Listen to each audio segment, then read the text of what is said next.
today I'm very happy that the mayor made a right decision, closing the schools, because there was no way I could get to school today with my car buried in about 20 inches of snow. Well, the snow brings out the best in people sometimes. So we're helping each other out. I am sick of this. I am sick of this. This is enough now. We've had enough. We feel like a wreck now. So.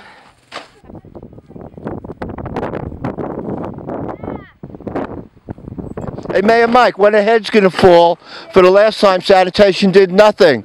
I don't see anyone getting fired. I don't see anyone losing their jobs. But we need to clean up the snow, right? Good job, Mayor Mike.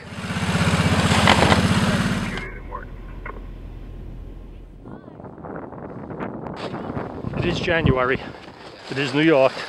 It is winter. Oh. We'll get there.